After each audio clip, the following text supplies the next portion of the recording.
What is up, Endgame community? Welcome back. I'm Pierre, he's Chris. We're already getting you prepared for the 2022 draft season, and let's start with a draft. All right, so we're going to go over our first round mock, and you've heard of a one-man mock. How about a two-man mock? We're going to go through at the same time with our first round picks. So we're going to talk you through it, a little bit of thought process behind each pick. Chris, I kind of feel honored to say this, but you are on the clock with the first pick for the 2022 fantasy football season. Nice. Always good to get the first pick. I guess we get all 12 picks, so. But I'm going to start with no surprise here. I think he's pretty much the consensus number one pick at the moment, and that is Jonathan Taylor. I know he wasn't necessarily the highest scoring player last year. It was Cooper Kupp, but he's a running back. He's the best running back. He's in a great situation. It's hard not to pick him number one. So I've got Jonathan Taylor going number one. Well, you know what? If you guys have seen our videos and you're watching religiously because you're subscribed, you kind of already know this because we already did a video on who's number one, and we both agreed it's Jonathan Taylor. So if you want the full breakdown on why, just go back and watch that. All right, so now number two, I think it's safe to say there's not a unanimous number two pick. But a lot of people will consider at the number two pick the guy who was pretty much the number one player in all of fantasy, and that is Derrick Henry. For me, I think he's number two pretty easily because all the concern is was he going to come back healthy right after what happened, missing half the season? And he did in the playoffs. Of course, they didn't win, but who cares? For fantasy, as long as he shows up next year, we've already seen they're going to use him like they've been using him as a bell cow. I mean, he obviously has the upside to be the top player in fantasy because that's what he was. So you know what? For me, number two, it's got to be Derrick Henry. Yeah, I'm not quite as confident in Derrick Henry as a lot of people. He didn't look like Derrick Henry in that game. Now, granted, with a full offseason, he might, but he's also getting up there in age. So I'm going to take a guy, number two, who gets pretty much the same volume as Derrick Henry, but also catches more passes, and that is Najee Harris. I know there's question marks with that O-line and with the quarterback, but I think they're going to address both. And he catches more passes than Derrick Henry and gets all the touches in that offense. So I feel like he's just a little bit safer as far as not coming off an injury or anything.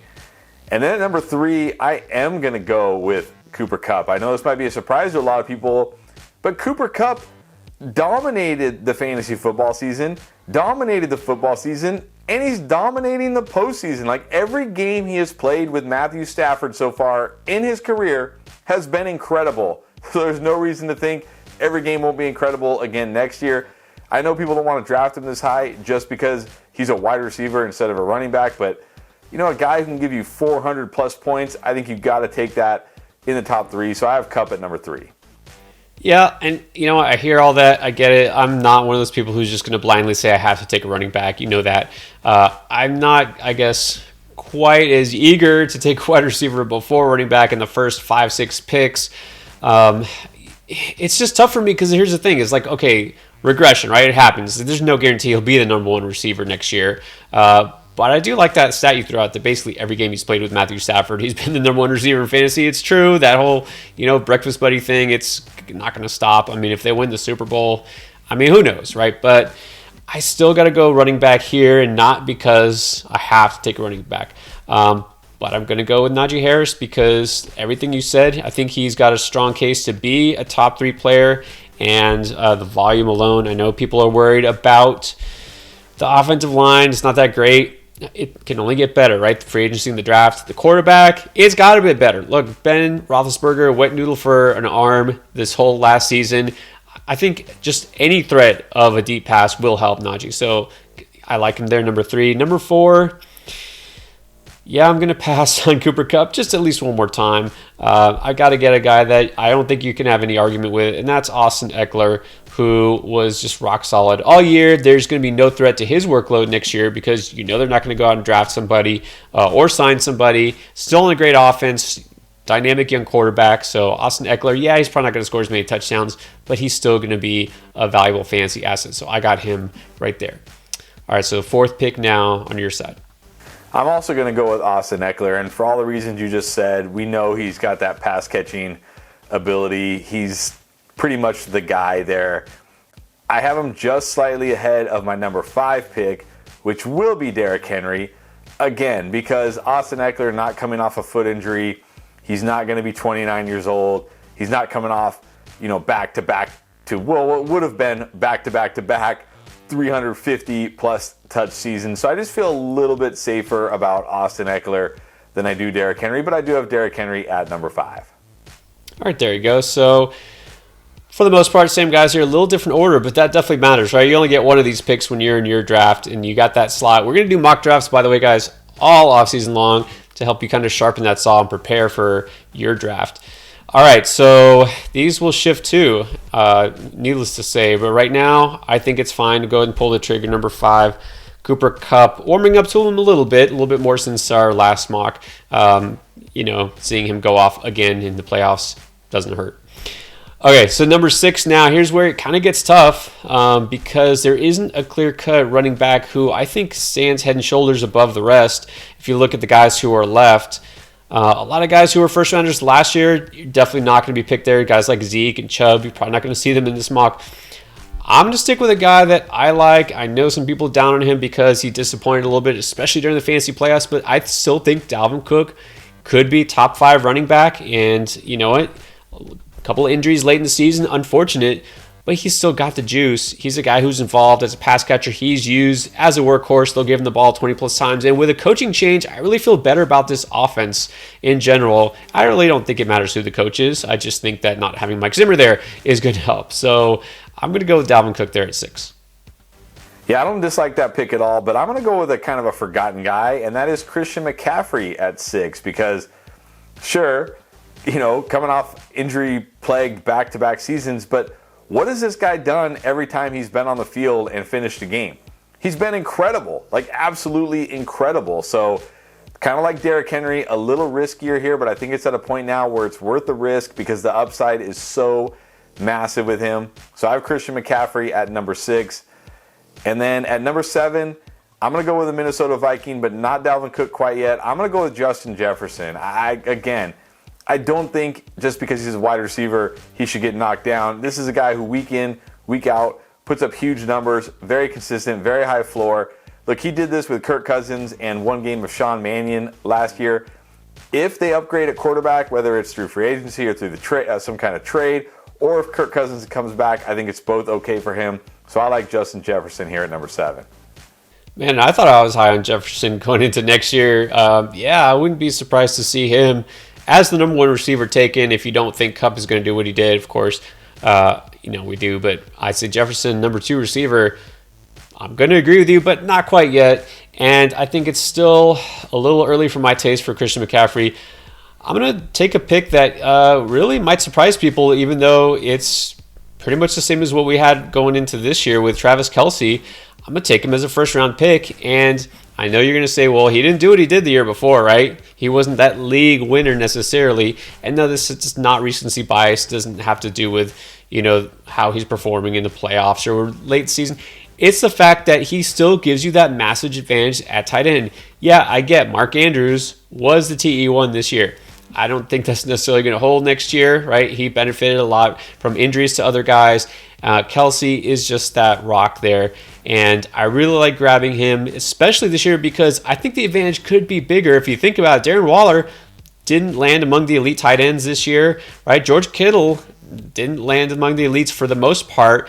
We don't know what's going to happen in San Francisco next year. So anyways, I feel good about having Kelce in the first round still. I'm not changing that from last year. And then my next pick here at the 8th spot, now I'll go ahead and get Christian McCaffrey. All right, Chris, you're on the clock for pick number 8. Yeah, now I am going to go with Dalvin Cook. I think this is a fine spot for him. I'm a little nervous about him. I mean, look, the touches were there, the volume was there, but we did see the efficiency begin to drop, and you've got to wonder, maybe all that work is having an impact as far as his efficiency goes, but still, he's the workhorse there, so can't pass him at number 8. And then at number 9, probably going to surprise people again. I'm going to go with Davante Adams. I'm going to assume that Aaron Rodgers comes back to Green Bay for one more year with Davante Adams. I don't see a scenario where Aaron Rodgers can leave Green Bay and Davante Adams can then end up on that team. So I think they both come back to Green Bay,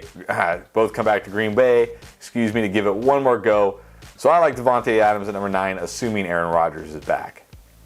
That'll be one of the most interesting things to track this offseason. So what happens to Aaron Rodgers? It's funny because, last year we were talking about, is he going to come back? Is he going to retire early to be a game show host? Is he going to play? And now it's like, yeah, just where does he want to play, right? Green Bay, Denver, who knows?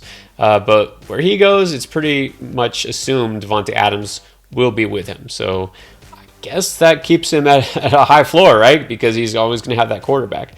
I'm going to go with your guy, Justin Jefferson, because like you said, I feel pretty secure about that. We know who his quarterback is, and actually that's just fine. Kirk Cousins had a pretty good season, believe it or not, and that offense will probably be better under a new coaching regime. They just kind of seemed uninspired at times.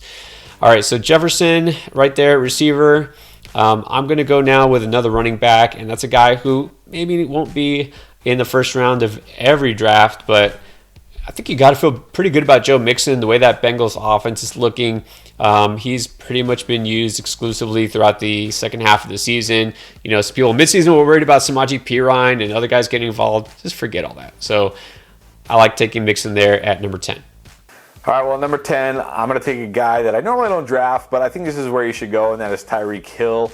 I know he disappeared in the second half of that Bengals game, but man, what he did in the first half would have been a great fantasy week alone. So that's the thing with Patrick Mahomes, his Chiefs offense, every week, just massive upside. And then at number 11, I'm going to go with Alvin Kamara here. Just a little bit nervous about, how the Saints team is going to look next year. No Sean Payton. We have no idea who the quarterback is going to be. I mean, just a lot of question marks here, but we do know that Alvin Kamara probably will be a huge part of this offense, just like he was this year. No, he doesn't have that, RB1 upside that we've seen the last few years, but he still, I think, is a safe, late first round pick. So I've got him at number 11. Man, I'll tell you, as the season wrapped up, I was thinking, man, Kamara's a fringe first round pick, and now seeing Peyton is gone, their salary cap situation, and just the lack of quarterback, I don't think I can take him in the first round. I think he's a solid second round pick, but I think we really have to lower expectations for him. So I'll say right now, I'm going to go back to wide receiver. You'd be proud of me. But you might be surprised who it is. I'm taking back-to-back Bengals, and I really think Jamar Chase has solidified the fact that he is a stud, possibly generational wide receiver. I mean, you just see that every week he could have a monster game, and that's what you want in fantasy, right? There is no player, I guess, except for Cooper Kupp this year, who is going to go off for 100 yards and touchdown every single week. Okay, but Chase, I mean, you look at some of those monster games he has, I think he's going to be a top 5 scoring wide receiver next year. I mean, the sky's the limit for this guy. So if I'm going to take a wide receiver next, I'm actually taking him ahead of Davante Adams just because I want to see where Davante Adams does wind up first. And then for my last pick of the first round, it's tough. I already said I'm ruling out Kamara, and Davante Adams is it's just kind of tough for me to take here. So I'll go with a guy. Don't love it, but I'll take Tyreek Hill because at least you know what you're getting with him, right? And that offense is, even though they're not going to win a Super Bowl again this year, still the best offense in the league. All right, Chris, your final first-round pick is... For my final pick, I will take Joe Mixon here. I don't necessarily love it, but I think, like you said, when you picked him earlier, he's a workhorse. He's on Cincinnati. He's on a good offense. You got to think they're going to upgrade the offensive line this year, right? I mean, they didn't last year, but maybe they will this year. But like you said, he's the guy there. He gets all the touches. Good offense. So I think at the end of the first round is fair value for Joe Mixon. There you go. All right, guys. Now you wonder what's coming next? Well, stay tuned because we're going to break down ADP for the rest of the rounds all offseason long. We're going to get you prepared before the draft, after the NFL draft, free agency. A lot of things will change, and we're going to keep you posted, of course, all offseason long. Hit subscribe if you haven't done so already, and you can join us on Discord as well and keep the conversation going. We're always here to help you. All right, guys. Thanks for watching.